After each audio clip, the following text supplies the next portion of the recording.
Welcome back to Generals and Napoleon, episode 94, Napoleon's Invasion of Egypt. Before we begin, I'd like to remind all of our listeners that if you'd like ad-free bonus content, please go to patreon.com/Generals and Napoleon. If you'd like to support our podcast in other ways, please go to our YouTube page, Spotify, or Apple Podcast page and give us a follow. As always, we appreciate your support. Now, on with the show. Mr. Jonathan Abel, he's a professor in the Midwest of the United States. Jonathan, I'll let you give the details on it, but he also has a podcast called A Confused Heap of Facts, which I think is an interesting thing for everyone to check out. And he's the author of several books in French history. Jonathan, how are you? I'm very good. How are you? Very well, very well. Before we get into your podcast, can you tell us a little bit about your professor job and what you do there? Yeah, so I'm an associate professor of history at the U.S. Army Command and General Staff College at Fort Leavenworth, outside Kansas City. And the Command and General Staff College teaches about half of the Army's majors, plus people from other countries and joint services, at their mid-career professional military education. So senior captains and majors, they're going from company grade to field grade. So we kind of work around the edges of tactics into operational level of war, and then integrating taking an officer from kind of looking down at the tactical level to looking up and out at the broader level as they move on in their career. And I teach military history in that school. Very good.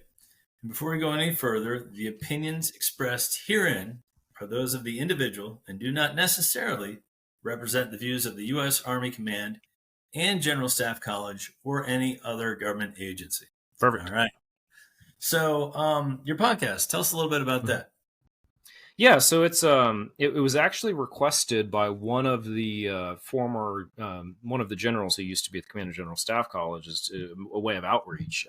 It is PhD historians sitting down talking to each other, which is relatively rare in the podcast space. Podcasting tends to be dominated by journalists most of all. There's certainly nothing wrong with that, but I think the special niche is, like I said, it's a minimum of a PhD historian talking to another PhD historian. And I think what we often find about each other when we talk to each other is that we have expertise in things that we don't necessarily realize. So that comes out, and we have these fun conversations about sometimes better known parts of history, sometimes really arcane parts, and to kind of get into some of the details of military history that people may not necessarily be familiar with. Okay. So sometimes it's a deep cut that people may not be familiar with, or sometimes it's a broad topic like we're going to discuss today. Yeah. And it's we range across the board.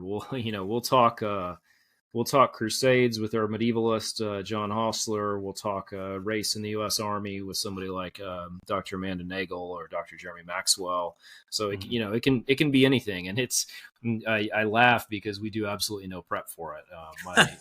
My co-host Bill Nance, he'll grab somebody out of an office and we'll sit down and talk for an hour, and it turns into a good podcast. So I like that impromptu feel to it. Very good. But again, it's called A Confused Heap of Facts. So please check it out, my listeners, if you get the chance. Okay. Our topic for today is the Egyptian conquest by Napoleon, 1798, 1799. And Napoleon's / France's conquest of Egypt was a 3-year endeavor starting on July 1st, 1798. It's when they landed. And finally ending with a French surrender in September 1801. What was the genesis of this idea? How did Napoleon come up with, hey, let's invade Egypt? Yeah, that's a really complicated question, and it goes back a ways. So what you often read is that there are roots that go back to the 15th and 16th centuries. I would put it earlier, actually. I would say that the real French interest starts in the 13th century and maybe even the 12th century with the Crusades. the Crusades to the Middle East, now bearing in mind there are Crusades to other places, but the Crusades to the Middle East are dominated by the French. Even if they're not leading the crusade, the crusading armies are composed of many, if not most, contingents from France. So when the Crusades go to the Levant, when they go to the spaces that Napoleon went through himself, they're building a connection that I think will last through the centuries. In particular, in the early to middle 13th century, you have the Fifth Crusade and then the Seventh Crusade. Both of those are directed at Egypt. Now, the Fourth Crusade was originally directed at Egypt as well, but it didn't make it. It kind of diverted itself to Constantinople. But the Fifth and Seventh Crusades actually land in northern, kind of northeastern Nile Delta, Egypt. And in both cases, that's where they stall out. The Fifth Crusade, they end up trading the port there, Dimedia, for Jerusalem. The Seventh Crusade, they actually take Dimedia again, and then Louis the Ninth, St. Louis, gets trapped there, and he's actually captured and ended up ransomed for something like half of the kingdom's annual revenues. It's a financial disaster. Right. But this is really important, the Seventh Crusade, because during the Seventh Crusade, the Ayyubids, the Fatimids, this is Saladin's people, they have been in charge of Egypt. But during the Seventh Crusade in the 1240s, the Mamluks take control of Egypt. These are the same Mamluks that Napoleon will be fighting centuries later.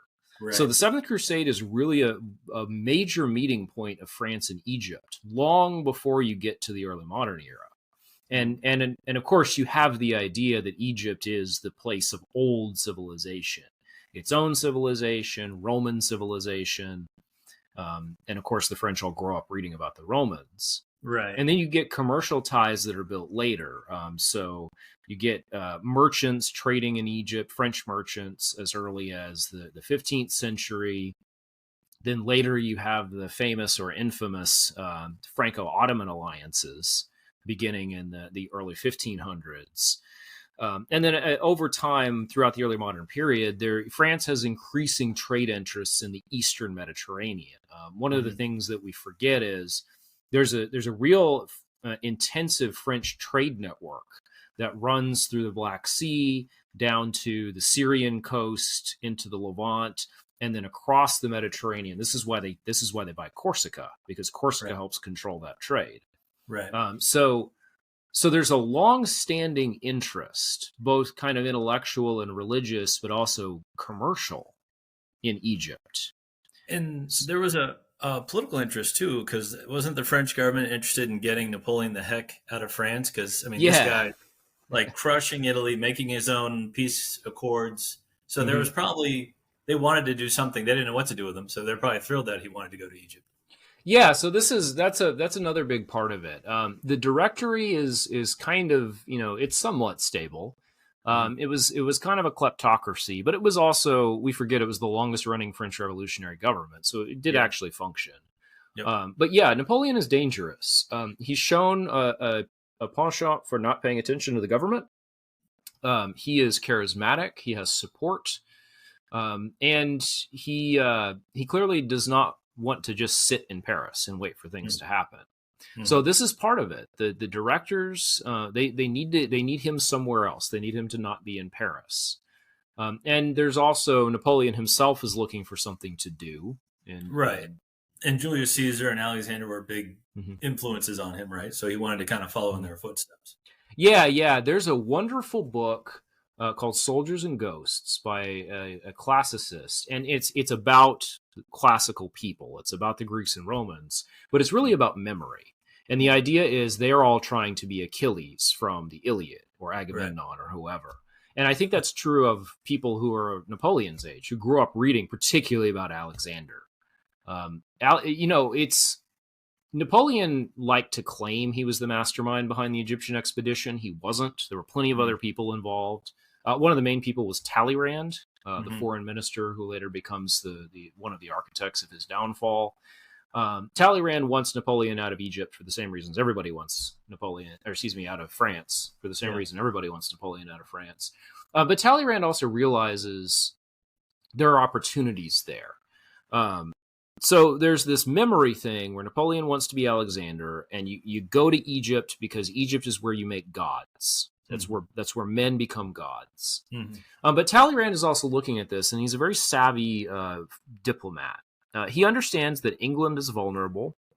There's a couple failed invasion attempts of England and Ireland, but Egypt also can be control of trade, but also a springboard into the Arabian and Indian maritime spaces, and perhaps the beginning of a land bridge into India to contest British control of India.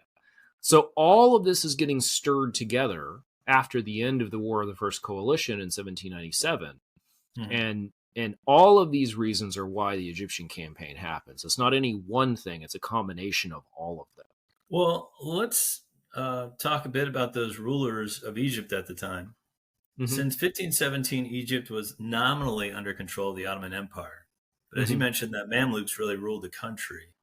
So it seems like the political situation was, for lack of a better word, chaotic at the time.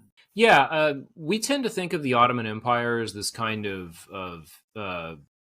totalitarian technocratic monolith.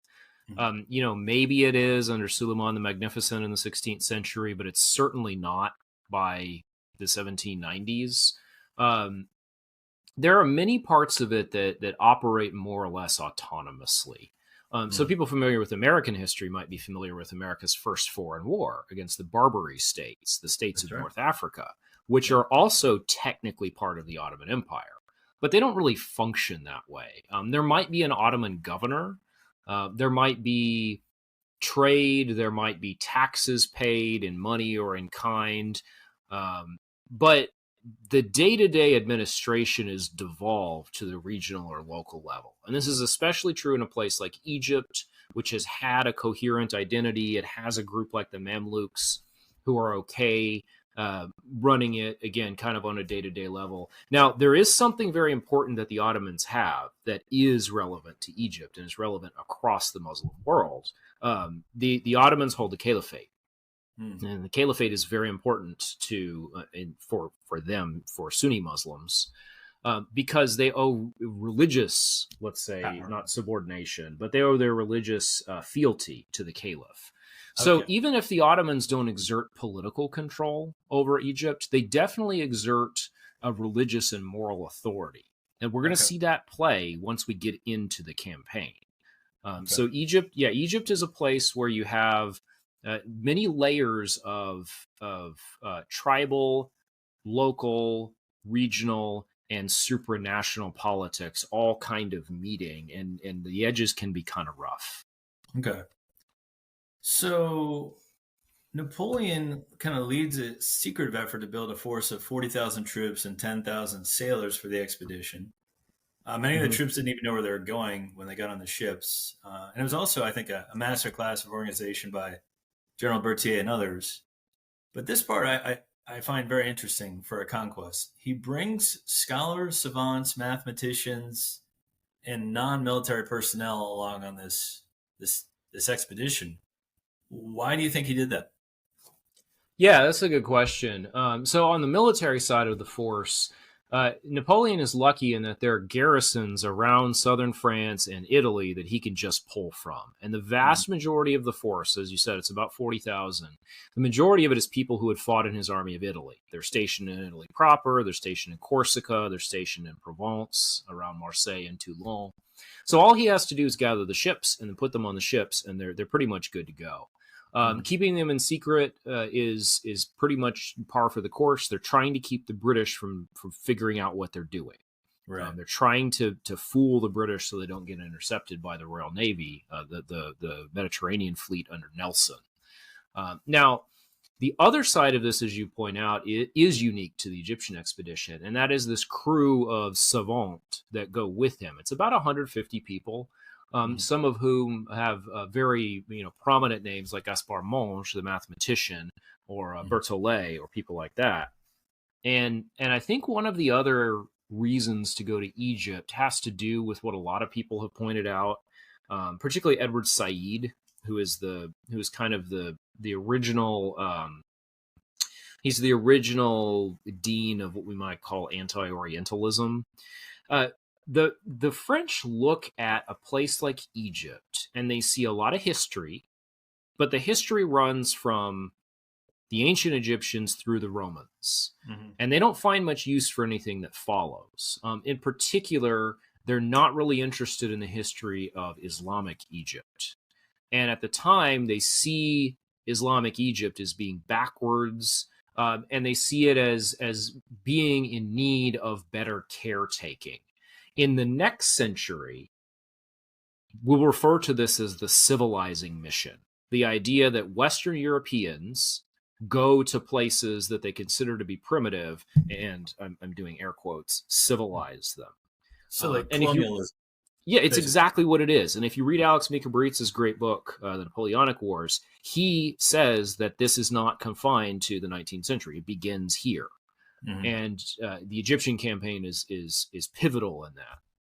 So what he's doing is he's basically saying the people who are in Egypt now have not done a good job of curating and preserving the history and the culture that's there. We're going to go do it for them, which, as you rightly point out, is one of the core ideologies of colonialism. So that's why you have all these savants, and that's why they're kind of along for the ride. It's they're again, I'm doing air quotes, they're rescuing the civilization of Egypt. It's just interesting, and we'll come back to the savants when we get to the Rosetta Stone. Yeah. But Napoleon launches this massive force, and as you mentioned, Nelson and the British Navy they know something's up, but they don't know where they're going or what the point of it is. So how did this huge force slip by the British Navy? Yeah. So this is one of the things that modern people often have trouble understanding. The ships that they have operate by wind power. And remember, there's no weather radar. That's a relatively modern invention. So the rule in the Age of Sail is you can go where you want about half the time. So Nelson has the better ships, he has the better commanders, he has the better sailors, but weirdly, Nelson is too good for the French fleet. Nelson sails all across the Mediterranean, ping-ponging around, in fact, into and out of Alexandria, while the French are kind of slowly making their way from France to Malta and then to Egypt. And so it's just a matter of luck. It's just simply a matter of the fact that Nelson's fleet can't find the French fleet while it's sailing. I mean, if I remember correctly, one of his ships leaves Alexandria 2 hours before the first French frigates show up for the landing. So it's pure luck. Okay, so you mentioned though that Napoleon doesn't go straight to Egypt. He stops in Malta, which is a famous island fortress at the time. What happens there? Yeah, so Malta is in many ways an anachronism, but it's also one that's important. Malta is a relatively small island off the southern coast of Italy today, Sicily. It's kind of in the channel between what is now Tunisia, what at the time would have been Tunis, and the Kingdom of the Two Sicilies. It therefore occupies a very important strategic space in the Mediterranean. It also has a decent harbor at Valletta, which is the capital. So it's a place that you might imagine somebody would want to control if you want to be a Mediterranean power. And in fact, it is fought over by many people over the history of the Mediterranean. Eventually, the British are going to get their hands on it. At the time, it is held by the Knights. And these are an old crusading order that date back centuries, so to those crusades we were talking about. The Knights used to be on Rhodes. The Ottomans took Rhodes, and a pretty bloody siege, actually. And then they eject the Knights, and the Knights settle in Malta, and that's kind of becomes their headquarters. Not the Knights Templar, though. It's like a different group. No. The Templar were officially exterminated in 1300s. early late medieval period. It's like a warrior group like them, kind of. Yeah, it's the descendants of one of those crusading orders, and they're just referred to as the Knights or the Knights of Malta. Obviously, we are long past the age of crusades, and a crusading order doesn't really do anything. Really, what Malta is a very interesting place. It's small, but its population is pretty cosmopolitan because the people who become knights come from across Catholic Europe. Mhm. Although there's a disproportionate number of them from France. They're mostly French, German. You get some Poles in there too. Um, so in many ways, Malta is overlooked, but it's also still very important and it's coveted. So Napoleon realizes Malta in and of itself is an important strategic base to take, but B, for him to continue to sustain an expedition to the Eastern Mediterranean, he needs to have a base. He's not going to get it in Tunis. He's not going to get it in Sicily. Right. He's definitely not going to get it, in on anywhere else. Mhm. So he gets it in Malta, and really what he does here is he builds on work that's been done before him. The French have been pulling the strings of French knights for a long time in the order on Malta, and they've been kind of preparing the territory for a French takeover. Mhm. The Grand Master of the order is a German named Hompesch. He doesn't seem particularly well regarded by anybody. The French knights, increasingly they seem to be kind of nationalistic, even though oddly they're a medieval crusading order in a revolutionary period. Mhm. So when Napoleon lands, there's not a fight. There's not really a sense of a fight. It's just they just land, and the knights are ready to hand the island over to him. And so what we see him do there is we see him do what he does in Italy before this. He remakes the kind of, if you will, the constitution of the island. He puts in place kind of modern French revolutionary laws. He nationalizes the church land. He restructures the church and some of the old, what we call seigneurial rights, those kinds of things. Well, they arrive in Alexandria, the French and Napoleon, after they leave Malta. In Alexandria on July 1st, quickly take over the city. And then they make a long trek through the desert where thirst and hunger really test Napoleon's men. I know a few of them kind of lose it or die of thirst or commit suicide on the trek.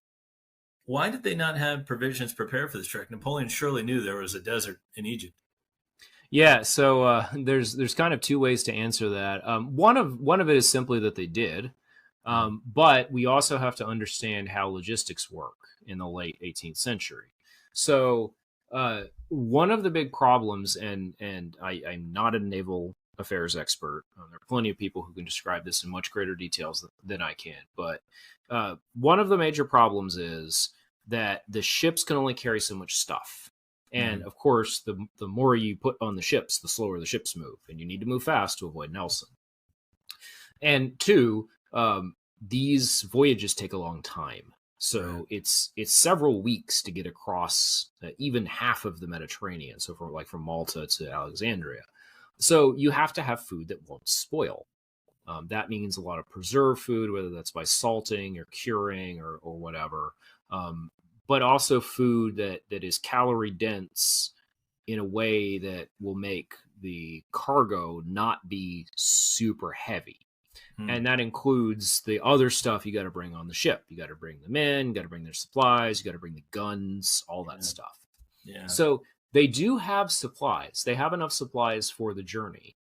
The supplies aren't great. It's essentially beef jerky and hardtack. But that's what you got, right? They don't have MREs. Yeah.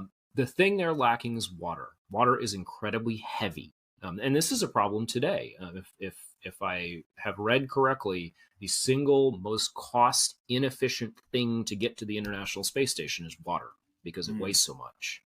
So they're not so much hungry. I haven't found too many accounts of them suffering from hunger during the campaign, but I have absolutely found many accounts of them suffering from thirst.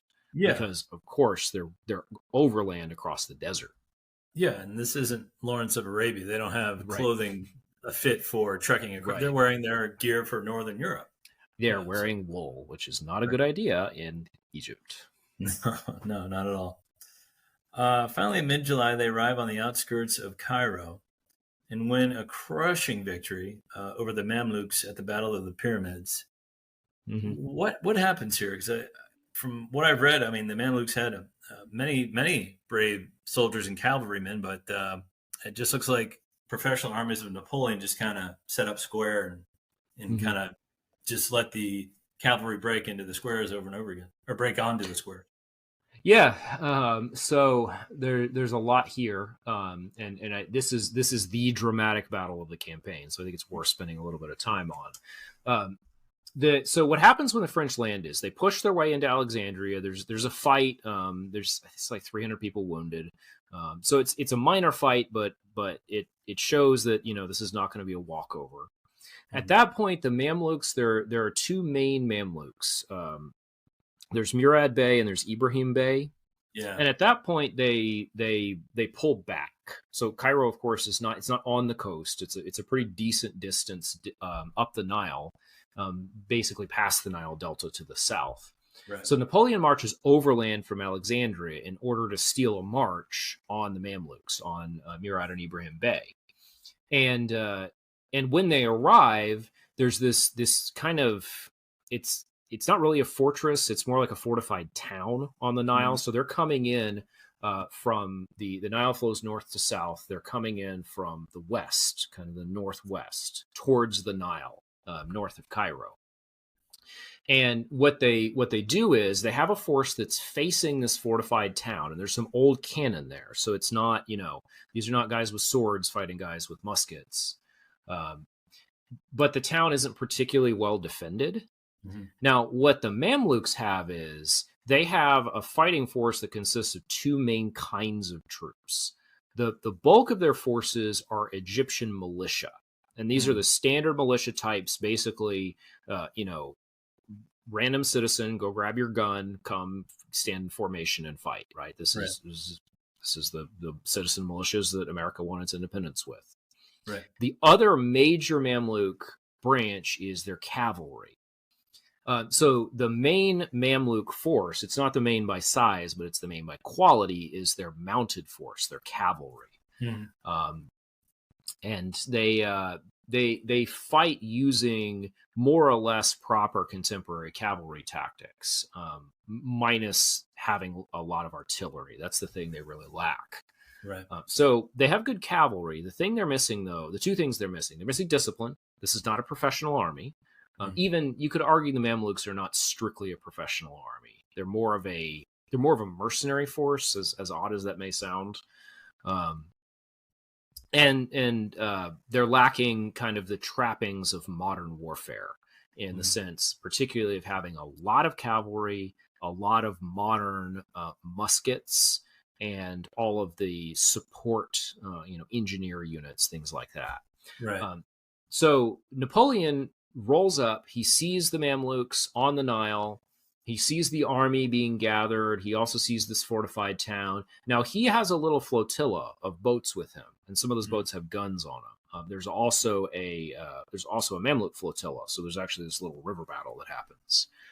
And what the French realize, and this is not a Napoleon thing, everybody in the French army understands how to do this. The way that you counter cavalry is you form square. You put your men in squares. Now, the squares at the Battle of the Pyramids, as it's called, they're not squares proper. Squares proper tend to be small. They tend to be battalion or regiment size. Right. These are big. Yeah. Right, yes, with cannon at the four corners. Right. And if you've seen the movie Waterloo, there's a wonderful depiction of exactly how this works. Right. So here they're bigger. What Napoleon does is he forms his divisions into squares. And they're not strictly squares, they're rectangles. So he basically pulls all of the support units, all of the wagons, a lot of the guns in the interior of the squares, and then forms the infantry and artillery around the edges. And so, exactly as you say, they do what they're supposed to do. They force the Mamluk cavalry to disperse, because cavalry's quality is in its what the French would call its ensemble, the ability for it to stay together and break an enemy line. Right. So the fire coming out of a square is designed to break that. Ah, and here we have travelers in their natural habitat enjoying guaranteed 4 p.m. checkout at fine hotels and resorts booked through Amex Travel, and they don't even see what's coming at them. We're in. We got the table. Yep, with Resi Priority Notify, they're alerted when hard-to-get reservations open up. Reservation for two? Save the best for last. Thanks to Amex Platinum, the last day vacation brings yet another experience. That's the powerful backing of American Express. Terms apply. Learn more at americanexpress.com/withAmex. Ryan Reynolds here from Mint Mobile. With the price of just about everything going up during inflation, we thought we'd bring our prices down. So to help us, we brought in a reverse auctioneer, which is apparently a thing. Mint Mobile Unlimited Premium Wireless. How to get 30, 30, bit to get 30, bit to get 20, 20, 20, bit to get 20, 20, bit to get 15, 15, 15, 15, just $15 a month? Sold! Give it a try at mintmobile.com/switch. $45 upfront payment equivalent to $15 per month. New customers on first 3-month plan only. Taxes and fees extra. Speed slower above 40 gigabytes. See detail. Right. And horses won't charge. I mean, they'll charge, but they won't charge into like a phalanx of bayonets. Yeah. Yeah. I mean, they're animals. They're not machines. You're absolutely right. They do what they want, no matter how much you train them. And they're not stupid. They're not going to charge to their death for the most part. Yeah. So there's a psychological element directed at the horses. Right. Yeah, absolutely right. So there's this big dramatic fight, and they win easily. Those two factors, the lack of modern equipment, the lack of discipline on the Mamluk side, really doom their army.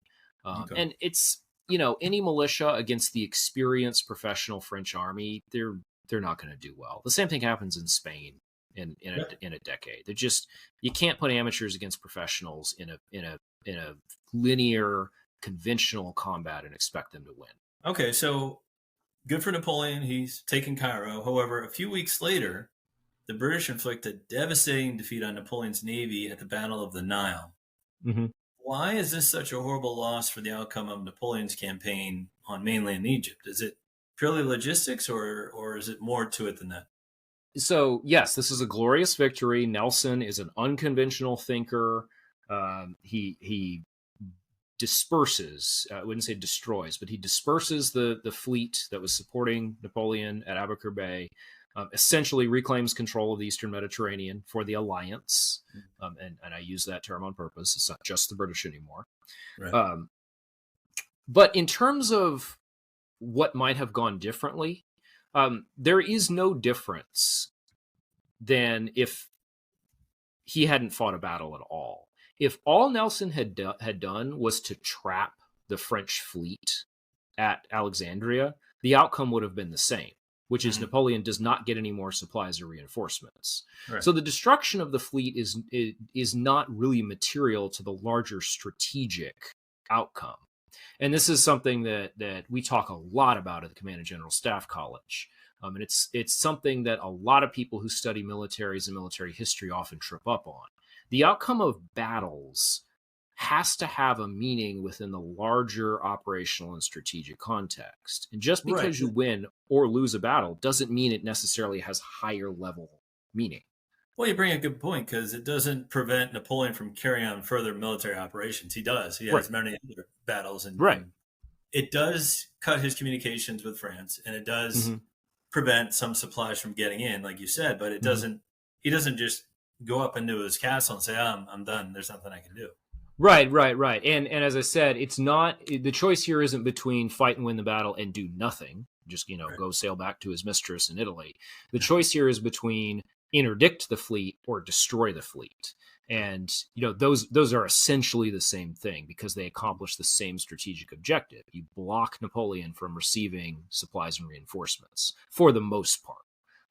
Now, again, the winds dictate how you operate on the seas, but effectively, Nelson didn't have to fight the battle. He did. He won. It was a brilliant victory. Okay. Also worth pointing out, it's entirely possible the Directory wouldn't have sent any major reinforcements or supplies anyway.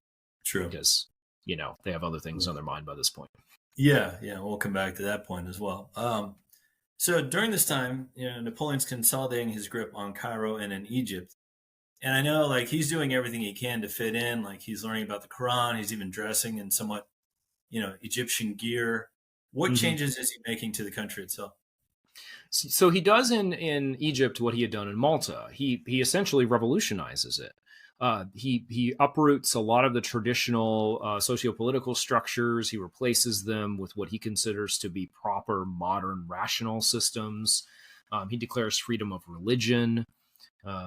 Along with many other policies, many of them practical. So one of the things that the French do We don't think of the French as engineers and builders. We think of the Germans as that in modern Europe. But in early modern Europe, it's the French who have that particular kind of stereotype about them. So they build a lot of bridges, they dig a lot of canals, they put in streetlights. One of the things the French do everywhere they go during the Revolution and Napoleonic periods is they build street lamps everywhere. There's actually a funny story. So they do this in Rome. They put in 15,000 street lamps, and in 1814, the Pope has them removed because they're too modern. It's a literal de-enlightenment. I like that. But they're doing that kind of stuff, and they're building hospitals.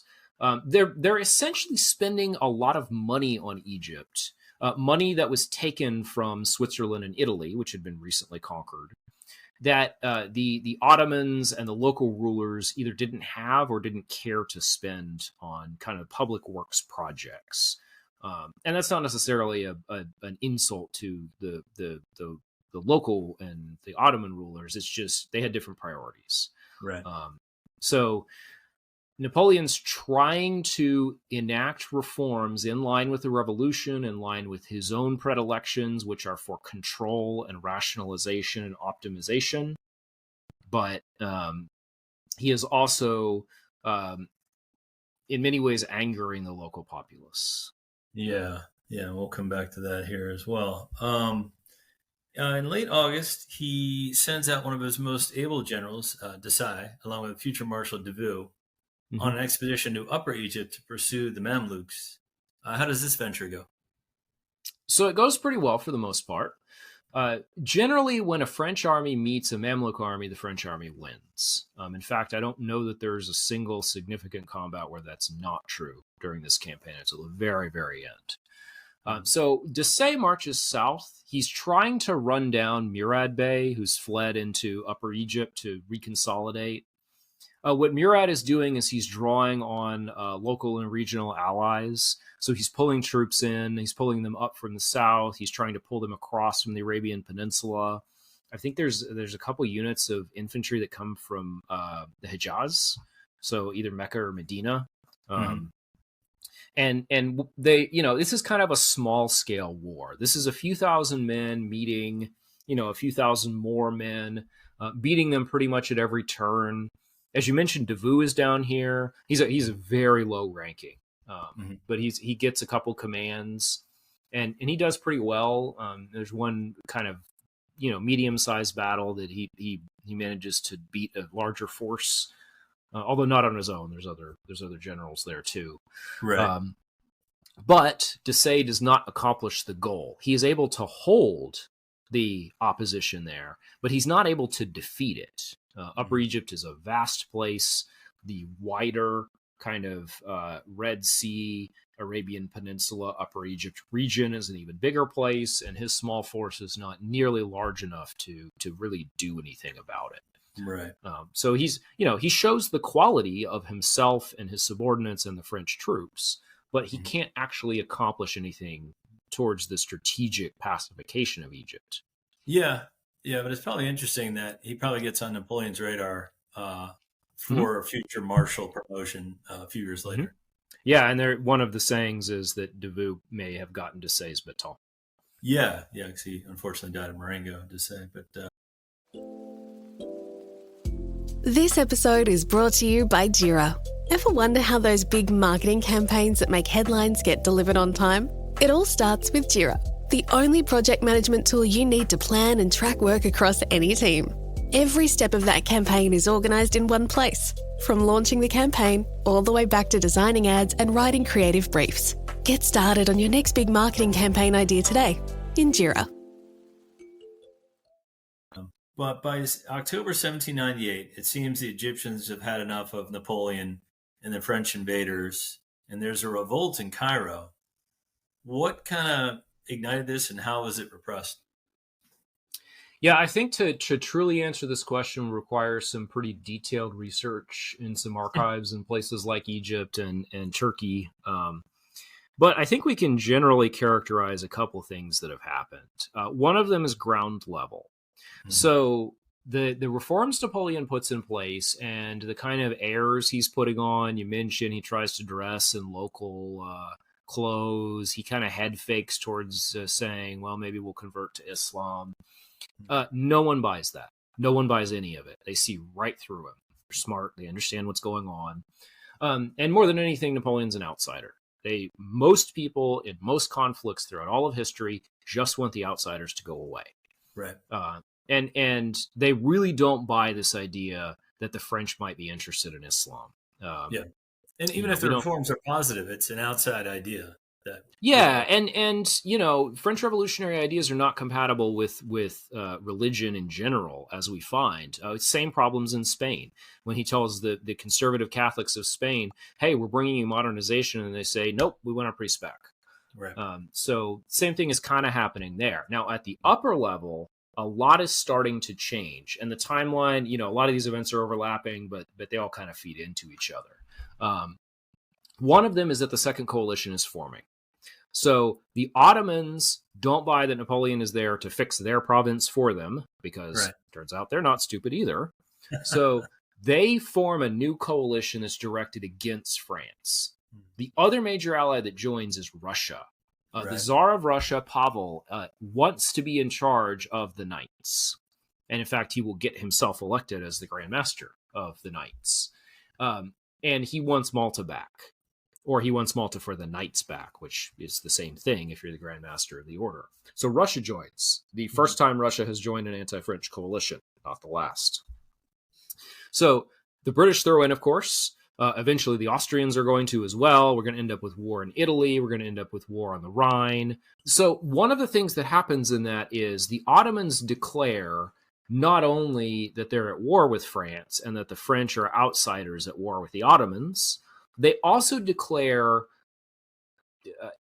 to make things simple, they essentially declare that the Caliphate is at war with France. Okay. And when you roll all that together, both the resistance at the local level to change and the upper level Ottoman, the Caliphate and the leaders of the Ottoman Empire, both in a political and a religious way, saying, no, we need to get rid of these French people. That's enough to feed a growing resentment. And one of the expressions of that resentment is the repeated risings of people, particularly in Cairo, the first of which you're talking about. So there's an uprising in Cairo. I wouldn't call it an insurgency. It's more like a series of mob attacks. Considering how big Cairo is, the final death toll is not nearly as bad as it could have been. I've seen numbers of a few dozen to a few hundred French killed, anywhere from 3,000 to 6,000 Cairo residents killed. But considering how brutally Napoleon repressed it, the numbers could have been much worse. And that's not necessarily a credit to Napoleon. That's just the way it worked out. But this is the first of many. This is the first of many native resistance movements against the French. Right. Well, we'll come back to more of those, but I'd like to pivot briefly here and discuss Egyptology and the contribution of the savants. Why was the discovery of the Rosetta Stone such a pivotal moment? And this is probably one of the more positive legacies of this invasion.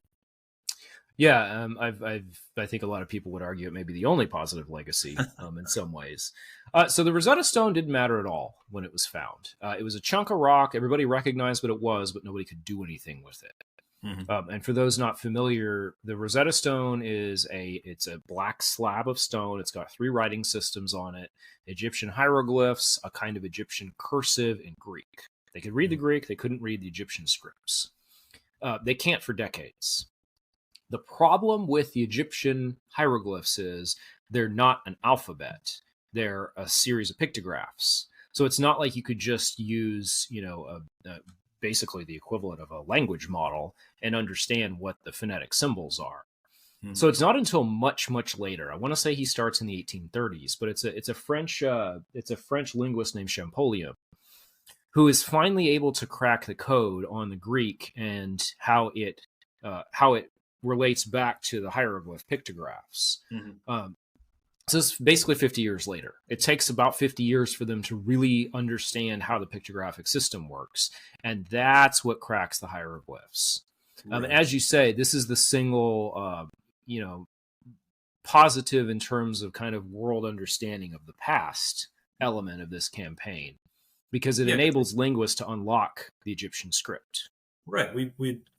They had found, hieroglyphs and like you said, pictographs, but they didn't know how to translate them into any current language, and this kind of helps them do that. Yeah, and it's worth pointing out, the Egyptians wrote on everything. They didn't write, they wrote a lot of books, but they also wrote on the walls of their tombs. So if you're familiar with the Egyptian Book of the Dead, it's written on the wall of the temple. And so the ability to read that gave us the ability to understand the ancient Egyptians. And it also advanced linguistics immensely. Now, that would have happened otherwise. We would have gotten around to making the changes in linguistics. We might have figured out hieroglyphs without the Rosetta Stone. But the Rosetta Stone was the Rosetta Stone for Egyptian hieroglyphs, right? There's a reason it's the axiom. But again, that didn't happen at the time. It didn't happen until much, much later. And I don't think hieroglyphs are fully translated till the end of the 19th century. I mean, it does take a while. But it allowed Egyptology to really... It launched Egyptology in Western Europe and America. And of course, that gets fed back into Egypt. The Institute of Egypt today, that's the institute Napoleon founded. It is now run by native Egyptians. And of course, they have the great wealth of the treasures of Egypt, the body of Ramses II, for example. All of that was founded by Napoleon. Right. Getting back to the military side of it, Napoleon, as we know, is not one to sit around, and he goes on the offensive in 1799. It takes 13,000 troops to attack the Ottoman army in El Arish and then Jaffa. So basically, I guess Palestine, the modern day Palestine, and Israel. How did the start of his campaign go? So Napoleon understands once the Ottomans are at war, they're going to send large numbers of people south. The Ottomans may be behind on discipline and modern equipment in some ways, but they absolutely have numbers.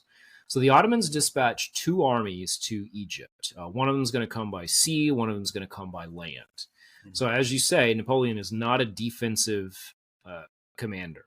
So he marches north up the Levantine coast, and he marches, as you say, into the modern Levantine coast region in Tax el Arish. There's a garrison there. It slows him down. It slows him down enough to allow the defenders of Acre, the old Crusader fortress, to assemble and to shore up their defenses. So at the beginning of the campaign, Napoleon is not moving as fast as he wants.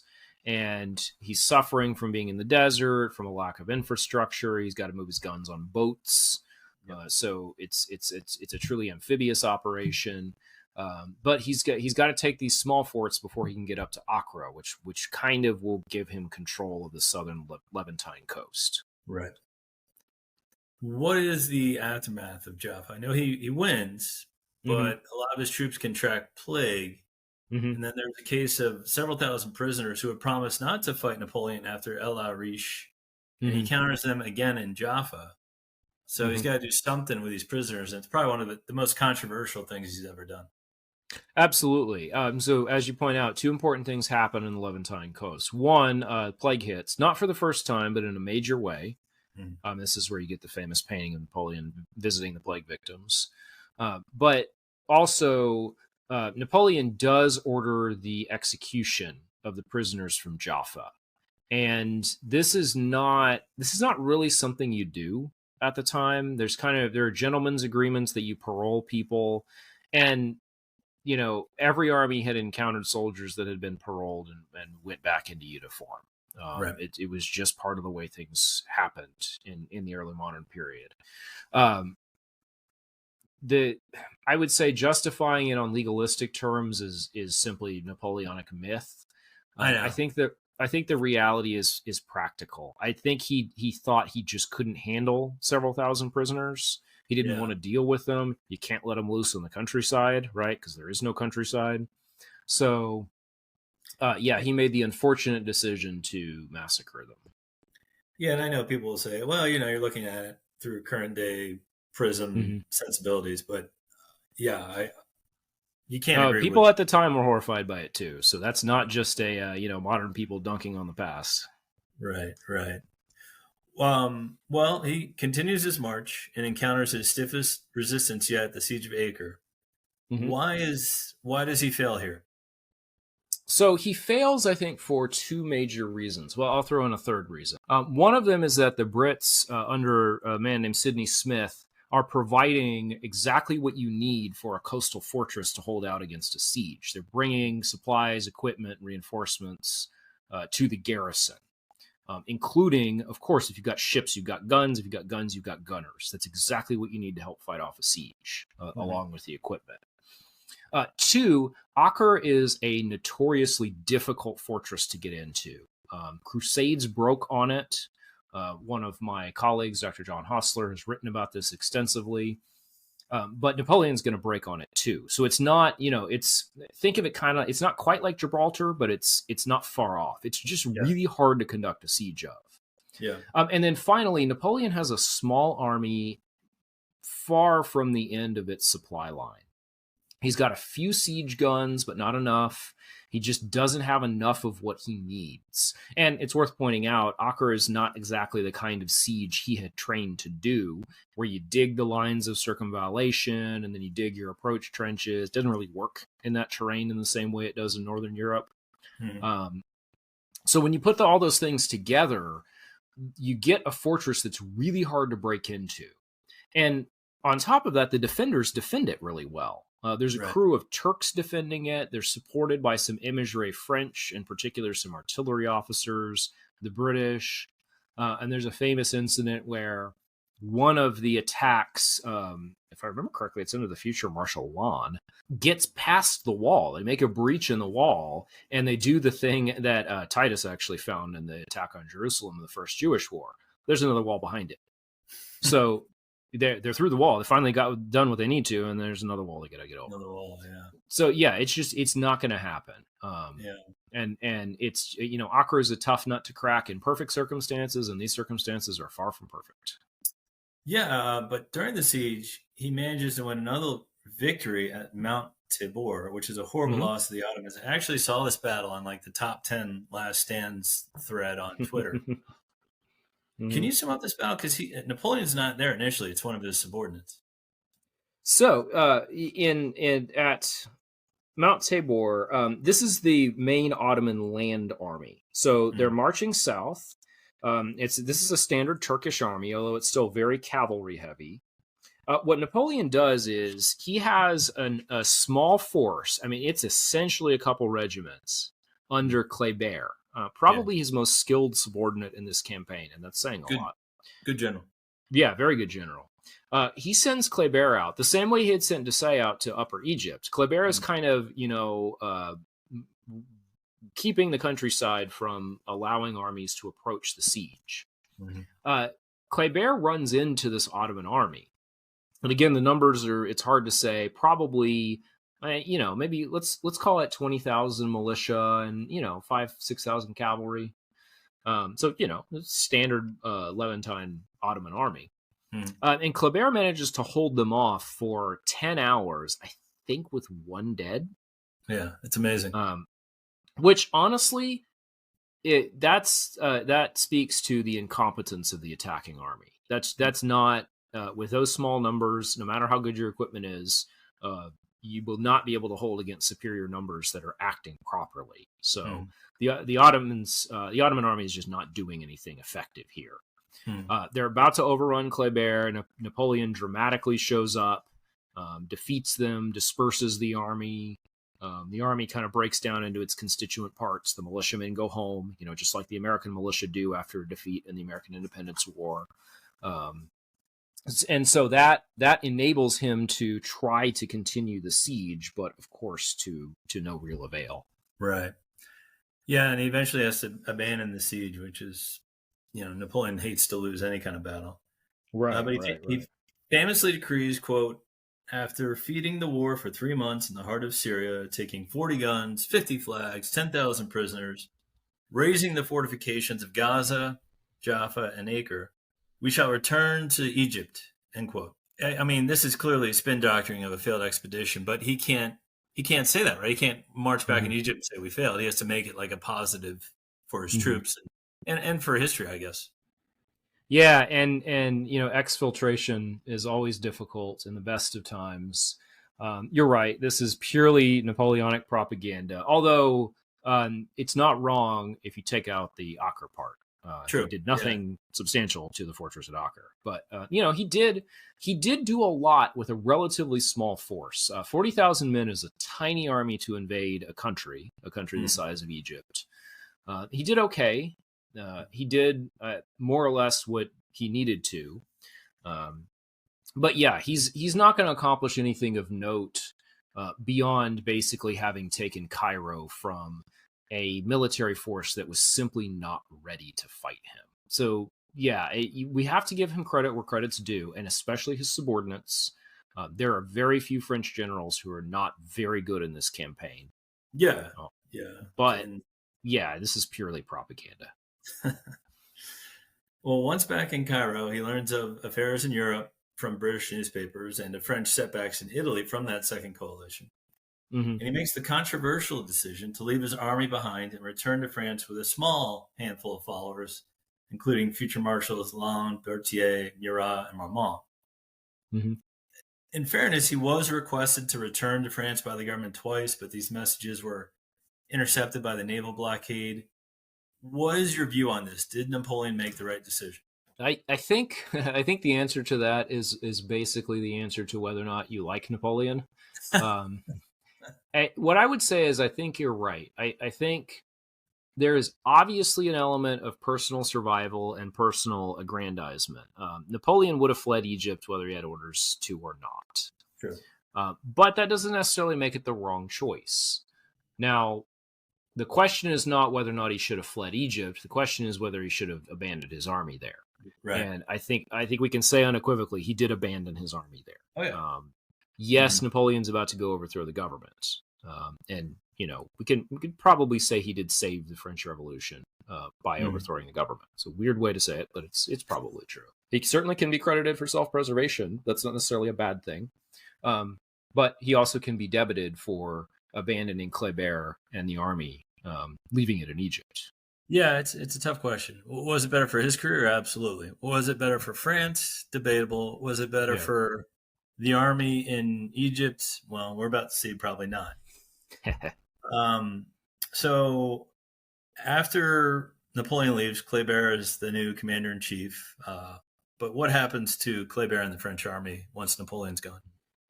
So Kléber is going to fight a couple of battles. Before he left, Napoleon had defeated the seaborne Ottoman army at Aboukir. They land. Napoleon basically just destroys the army. There are more forces that land. The British will land an Ottoman force, and Kléber has to do some pretty fancy maneuvering to dance around and play on interior lines and defeat all these armies. So he shows his quality, wins a big victory at Heliopolis, and is immediately assassinated. And that leaves the army lacking good leadership, but frankly, it wouldn't have mattered anyway. Yes, Kléber's death deprives France of a good general for the future, but the army's done. All the British have to do is shuffle in more support until they can finally pin the French down. The French are never truly defeated. Kléber's heir basically just surrenders because he knows Menou. The situation is hopeless. But Kléber would have too. They're not getting resupplied. They're not getting fresh troops. Yeah, it's difficult. And also, if they can't maintain a connection back to France, what are they doing there in the first place? Well, this is my last question, and it's kind of there may not be a legacy, but is there a legacy to the French conquest in Egypt? This is a sticky question because I think it touches on a lot of the challenges with how this campaign has been talked about in the past. If you had asked somebody this question, 100 years ago, their answer would have been immediate. It was I'm doing air quotes, civilization arriving in Egypt, which is exactly what it sounds like. It's a neo-colonial idea. I think we've rolled back a lot of that. I think we've come to realize that, Egypt was perfectly civilized before the French showed up, and it was afterwards. Yes, as we talked about earlier, the foundation of the Institute of Egypt, the discovery of the Rosetta Stone, those do spark Egyptology. Those are very important. Who's to say those things wouldn't have happened anyway? Really, it was just the French directed a funding stream at Egypt, and that may have happened eventually. The French presence there also catalyzes kind of a native Egyptian movement. And we're going to start moving Egypt down the road to at least semi-independence, although at least well into the 20th century, it remains essentially a protectorate of Western European countries. But and it's Napoleon's legend too, though, right? Like, even though it's in theory, it kind of helps. When he gets back in France, he's almost like a conquering hero, even though he fled there. Yeah, it's strange. Yeah, well, so on the Napoleon side, this is a question that people have been debating, since his lifetime. There's a wonderful book, Peter Giles, Napoleon for or Against. I mean, it's now almost 100 years old, but it sketches all this out, the different views of Napoleon. There are two ways to look at this: that this was a fiasco, it was a boondoggle, that Napoleon showed his true colors, right, abandoning his army. I think that's a little too harsh. There are elements of it that are true, but again, he didn't mastermind it, so it's not his fault the expedition happened. Yes, he went, but but I think you touch on something really important, and I think there's a reason we talk about this campaign still today. Egypt is a place of myth. It's a place of romance and wonder. It's not an accident that Agatha Christie set one of her best stories there. It's a place that draws our interest, just like it drew Napoleon's interest, just like it drew the interests of the Crusaders centuries before him. Yeah. It's a place where you can walk out and see a temple that is 4,000 years old. It's one of the only places in the world you can do that. Yeah. And it's next to a mosque that's, 1,500 years old. Right. Well, more like 1,200, but still. And it's, there's a magic to water as well, whether it's the ocean or it's a big river like the Nile. And when you put those two together, you get Egypt, right? I mean, the original name of Egypt is like the black sand, right? It's where the river floods. Yeah. So I think we like Egypt for the same reasons Napoleon did, because we like to look at that giant statue of Ramses or the face of Akhenaten in that really striking Amarna style. And we want to know who these men were. We want to know who Hatshepsut was and these great women as well. Yeah. And Egypt it's not unique in that, but it's rare in that. It has this call to us, just like it's called people for the last 5,000 years. And Napoleon is no different. Yeah. Mark Antony, Cleopatra, Julius Caesar, Alexander the Great. And just for the record, for those who have seen the movie, no, Napoleon did not fire a cannon into the pyramids.